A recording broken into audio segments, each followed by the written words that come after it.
One more important question जो आपको conceptually भी पता होना चाहिए और इंटरव्यू में भी पूछा जाता है या पूछा जा सकता है आपसे, राइट।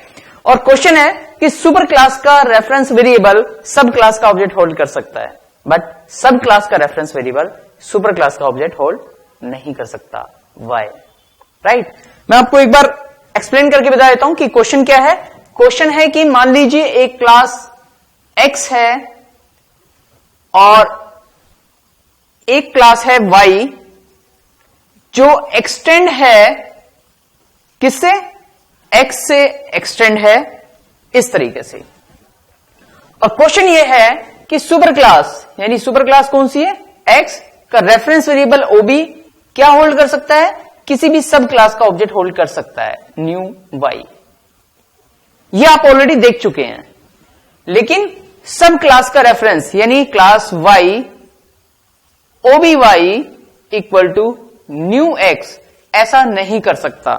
यानी ये स्टेटमेंट परफेक्टली ओके है, बट इसमें कंपाइलर एरर देगा। बट ऐसा क्यों? क्वेश्चन क्लियर कि सुपर क्लास का रेफरेंस वेरिएबल सब क्लास का ऑब्जेक्ट होल्ड कर सकता है, बट सब क्लास का रेफरेंस वेरिएबल सुपर क्लास का ऑब्जेक्ट होल्ड नहीं कर सकता। ऐसा क्यों, राइट। इस कॉन्सेप्ट को समझाने के लिए मैं ये एज्यूम करके चल रहा हूं कि आपको इज रिलेशनशिप पता है, इनहेरिटेंस पता है, पॉलीमॉर्फिज्म पता है, मेथड ओवरराइडिंग क्या होती है ये पता है। और अगर आपको ये नहीं पता तो मैं सजेस्ट करूंगा कि बेसिक जावा ट्रेनिंग की वो वीडियोस जरूर देख लें जो इज रिलेशनशिप, इनहेरिटेंस, पॉलीमॉर्फिज्म और ओवरराइडिंग को कवर करती हैं, राइट। उसके बाद आप यहां पे मूव करेंगे तो बहुत अच्छा आपको समझ में आएगा। चलिए बात करते हैं, एज्यूम करते हुए कि आपको पता है ये सारी चीजें। Let's move on the topic. और ये समझाने के लिए मैं दो चीज में कवर करूंगा। पहले मैं ये वाला केस लूंगा, राइट, तब क्या होता है, और फिर मैं ये वाला केस लूंगा कि तब क्या होता है, राइट। और इसके लिए मैं कुछ मेथड्स बना रहा हूं। यहां पर मैंने यहां पर एक मेथड बनाया पब्लिक वॉइड शो, और इसमें मैंने एसओपी करा दिया एसओपी एस, राइट। एक और मेथड बनाया पब्लिक वॉइड वर्क, और इसके अंदर मैंने बना दिया एसओपी डब्ल्यू। इसमें से शो मेथड को यहां ओवरराइड कर देते हैं, पब्लिक वॉइड शो। ओवरराइडिंग का मतलब पता ही है, रीडिफाइनिंग मेथड। मैंने ये मेथड दोबारा से रीडिफाइन कर दिया, यानी ओवरराइड कर दिया इसे सब क्लास में, और यहां पे प्रिंट करा दिया एसओपी वाई, राइट। और एक नया मेथड बना देता हूं यहां पर भी, पब्लिक वॉइड M2। M2 नाम से मैंने कोई मेथड बना दिया एसओपी, और यहां पे करा दिया M2। ये मेरी क्लास तैयार हो गई, एक क्लास X और दूसरी क्लास Y, ठीक है। अब हम देखते हैं पहले ये वाला case, X OB equal to new Y। मैंने यहां पे लिखा OB डॉट शो, क्योंकि मुझे X क्लास का शो मेथड कॉल करना था। मैंने लिखा OB dot work, work method call करने के लिए मैंने लिखा OB डॉट M2। अब इन्हें एनालाइज करते हैं कि ये स्टेटमेंट करेक्ट है कि सुपर क्लास का रेफरेंस सब क्लास का ऑब्जेक्ट होल्ड कर सकता है। पॉलीमॉर्फिज्म अप्लाई करने के लिए हम ऐसा करते हैं। अब दो स्टेप में वर्क होगा, जब आप इसे एग्जीक्यूट करेंगे दो स्टेप में वर्क होगा। पहला कंपाइलर चेक करेगा, उसके बाद रन टाइम पर एग्जीक्यूट होते वक्त रिजल्ट आएगा। पहले कंपाइलर की बात करते हैं। तो कंपाइलर ने देखना स्टार्ट किया। कंपाइलर हमेशा रेफरेंस के अकॉर्डिंग देखता है। जब कंपाइलर इसे कंपाइल कर रहा होगा तो वो इस लाइन को देखेगा कि OB डॉट शो, तो इसके लिए वो रिजोल्व करेगा कि OB का टाइप क्या है। अब बताइए OB का टाइप क्या है? OB का टाइप है X, यानी X के अंदर शो मेथड को चेक करेगा कि क्या शो मेथड है, मिल गया तो कंपाइलर इसे अलाउड कर देगा। उसके बाद उसने देखा OB डॉट वर्क, तो OB का वर्क यानी OB का टाइप क्या है? X। क्या X के अंदर वर्क मेथड है? बिल्कुल है, परफेक्टली ओके है, तो कंपाइलर इसे भी अलाउड कर देगा। अब उसके बाद मूव करता है वो OB dot M2। OB X type का है, क्या X के अंदर M2 मेथड है? नहीं है। और हमें पता है सुपर क्लास के फीचर सब क्लास में जाते हैं, बट सब क्लास के फीचर सुपर में तो नहीं जाते। तो इसलिए कंपाइलर यहां पर आपको स्टॉप कर देगा और यहां पर आपको मिलेगी कंपाइलेशन एरर, राइट। यानी जो पॉसिबल एरर हो सकती थी, कंपाइलर की कोशिश होती है कि उसे वहीं के वहीं स्टॉप कर दिया जाए, क्योंकि उसे पता है कि एक्स में ये मेथड है ही नहीं, और उसे इस स्टेटमेंट का पता ही नहीं होता कि इसे एक्स का ऑब्जेक्ट असाइन होगा, वाई का होगा, या कोई थर्ड क्लास जेड जो एक्स से एक्सटेंड हो उसका ऑब्जेक्ट असाइन है।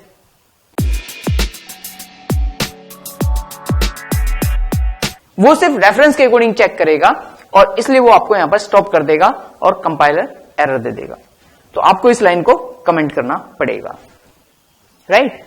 मूव करते हैं इस स्टेटमेंट के लिए। इस स्टेटमेंट में मूव करने से पहले मैं रन करके दिखा देता हूं। अब रन हुआ, जब प्रोग्राम रन हुआ तो रन होते वक्त जेवीएम देखता है कि एक्चुअल में ऑब्जेक्ट किसका है। एक्चुअल में ऑब्जेक्ट किसका था?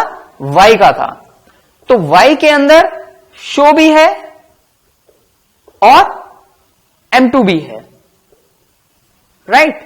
अब देखते हैं इसका बिट पैटर्न 1001 मान लीजिए किसे असाइन हो गया?